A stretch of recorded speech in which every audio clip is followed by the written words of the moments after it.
Hey guys, Legendaray here, and in today's episode we go over everything coming in Season 17 of Clash Royale, including some super cool tower skins as well as some of the weirdest balance changes in a long time. Oh my god, the elite barbarians are getting buffed.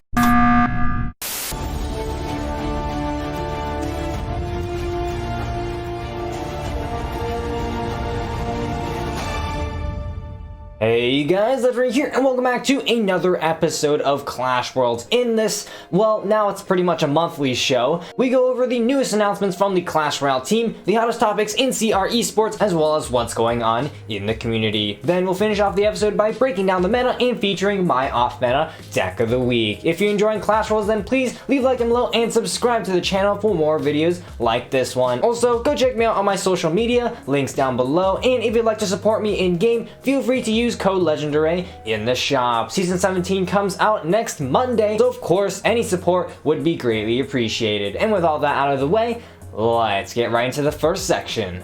New in the arena. New in the Arena is where we go over the newest announcements from the Clash Royale team. And of course, with the start of each and every month comes a new season. This season is going to be Season 17, called Treasures of the Old King. November comes with another spooky themed season, and this time it's going to be around the Royal Ghost. As usual, it comes with all the season regulars, including the new ghost themed arena, some ghostly treasure tower skins, which are actually see-through, which definitely looks quite cool, as well as 3 new Mega Knight emotes, one of which will be unlockable through Clash Royale.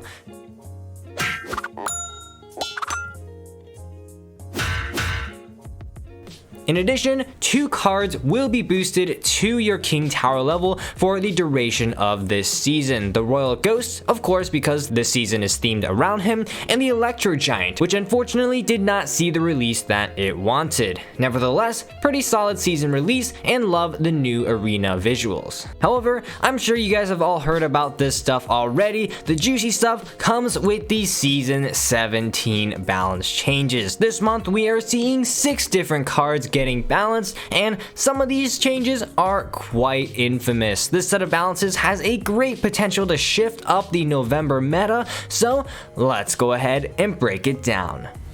Number 1. Elite Barbarians. Speed from very fast to fast. Hit points plus 14%. Damage plus 5.5%, hit speed 0.2 seconds slower. So the Elite Barbarians are finally getting that balance that they kind of have needed. This will be more of a rework in a sense, but they will definitely be stronger than before. What made Elite Barbarians so annoying on ladder was their speed, so by decreasing the speed, they're going to be much easier and much more forgiving in terms of reaction timing. However, for 6 Elixir, they just didn't seem to do the job that they wanted to, being a card that can deal with a ton of different tanks. We don't have too many expensive cards that also specialize in dealing with tanks, so I feel like these could be a pretty solid option that definitely requires some testing in some new decks. Number 2. Electro Wizard. Damage minus 3.5%. So the Electro Wizard has been a card that hasn't necessarily broken the meta, but has just consistently been really popular and been dominating the usage and win rate charts in Clash Royale during this past meta. Therefore, this Electro Wizard nerf is not really going to change too many interactions, but the only significant one is that the E-Wiz will not be able to one-shot minions anymore. As you can see, it will now take 2 hits to fully kill those minions, so you can see that he will just be a little bit weaker all across the board. Number 3. Mini P.E.K.K.A. Hit speed 0.1 seconds faster, first hit speed 0.1 seconds faster. So the Mini P.E.K.K.A. is a card that is buffed because of the popularity of the Knight. Other cards that are more specialized to deal with tanks are getting pushed out of the meta, and the Mini P.E.K.K.A. is definitely one of those cards. Increasing the hit and first hit speed will ensure that he'll be able to deal with those swarm units just slightly better than before.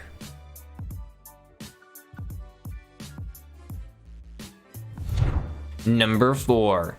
Sparky.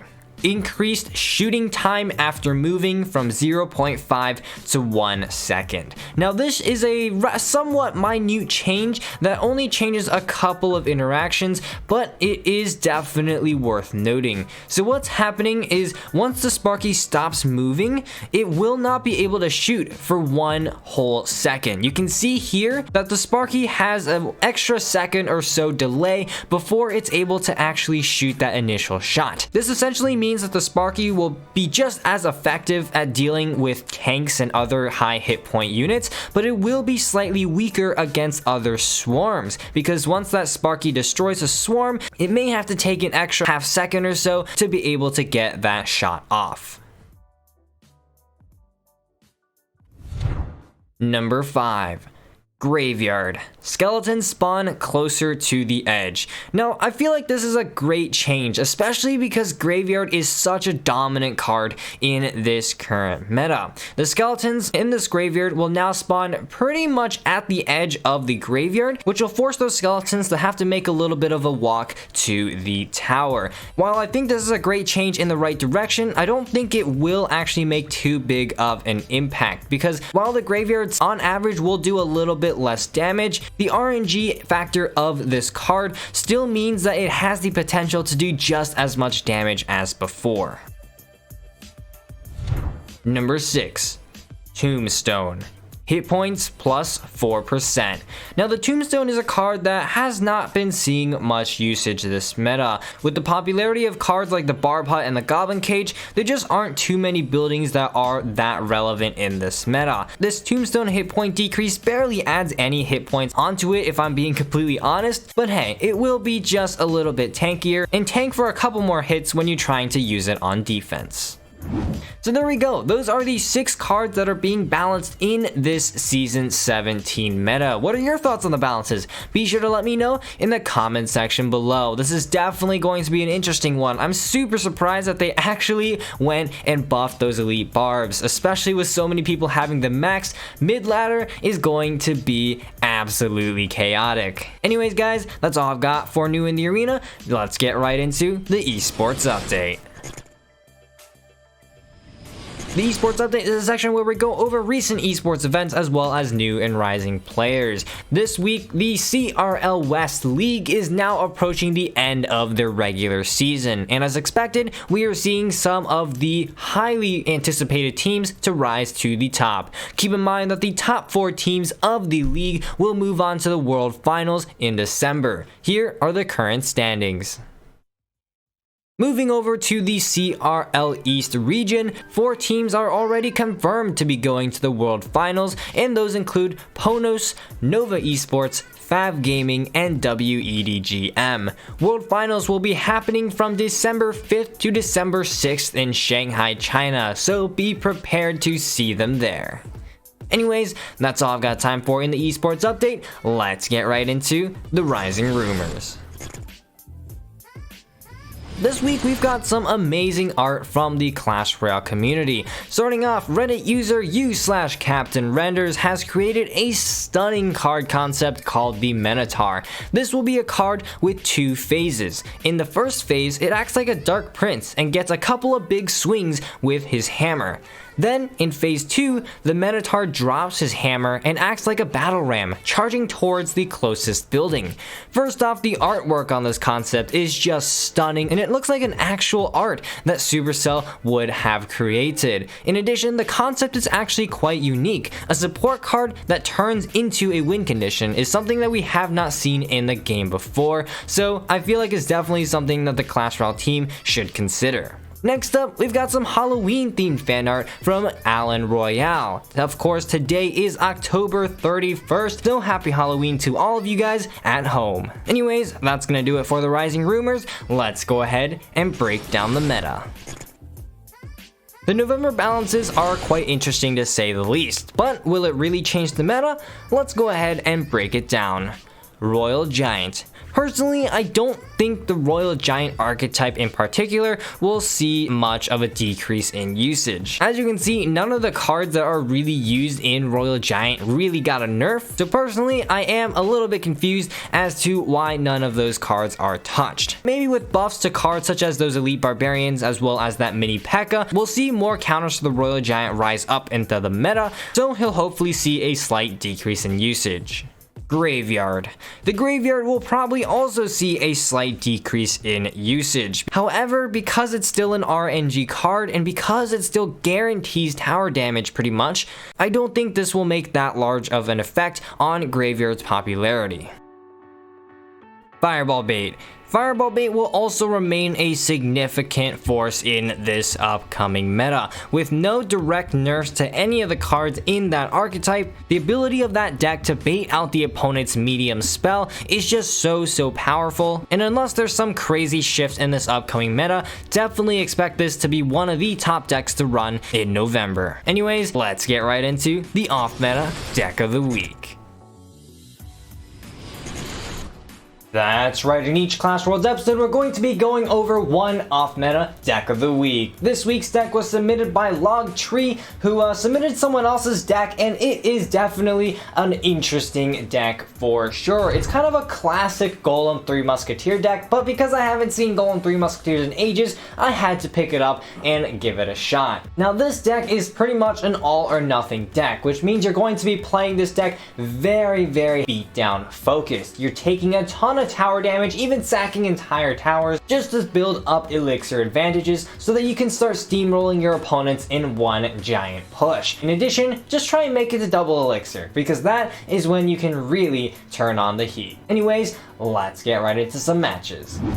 Alrighty, so this match here is going to be against Old Hunter from I believe that is an Arabian clan, but I could be wrong. So anyway, starting off here, he's going to go into the Prince in the back, and of course, that is the perfect time to Golem, because that's 5 elixir. He only has 5 elixir left in his hand, and I'm actually just going to straight up take that Prince charge, to be honest with you, because the Prince will retarget onto the Golem, and yep, there we go. There we go, and I'm gonna go with a minion horde up top here to start taking out this stuff like so. He's gonna go in with a, okay, he used his zap, so let's go ahead and just kind of unload here, and look at this. What does he have? I mean, his zap is out of cycle, so of course he doesn't have his zap, but what else does he have? Okay, he's got a Mega Knight, but that Mega Knight, I'm pretty sure he's like zeroed down on elixir, and we're gonna get a significant amount of damage onto that King Tower. We're going to have to play our barbs here, I believe. But yeah, okay, so those are some arrows and a half. We're gonna make sure that those wall breakers don't even see the light of day. And that will be that push pretty well taken care of. Those minions will go ahead and do a lot of damage to the tower, and unfortunately, there's not much I can do about it. So, oh dear, okay, so we're just gonna actually sack this entire tower, if I'm gonna be honest with you. And let's go in with a pump here, and unfortunately now he is back in the driver's seat of the match. We fortunately, I believe, will have the elixir advantage. I'm not sure if he'll have a big spell, and okay, he's going to go in with a Prince. So we are going to play our Skarmy right here. He'll definitely zap that, and yeah, we're just going to ignore everything and go in with a Golem. Oh, that is going to be pretty close to getting me 3 crown there. 129 left on my tower. Oh no, oh no. Okay, well, we do catch the miner, so that will help us a little bit. And okay, sweet. Alright, so we're just gonna have to begin unloading our troops here. So skeleton dragons right here, followed up by a Skarmy here in the center. As soon as he uses that zap, we're gonna arrow those wall breakers out. We're gonna try and catch the miner. He sends the miner in the back. We do manage to catch it, and that is going to be GG. So you can see, not the best play on my part. I almost got 3 crowned, but still a win nonetheless. And you can see how pretty much high risk, high reward I was playing during that entire match. Anyways, guys, that was the Alphabet deck of the week. Definitely recommend you guys give the deck a try. It's so fun. It's honestly so different from any of the decks that you would normally play. But unfortunately, guys, that's all I've got time for in today's episode. Huge thanks to all of my channel members. You guys are the absolute G's. If you enjoyed, please leave a like down below as well as a subscription to my channel. And as always, this is Legendaray, and I'm signing off. See you guys next time.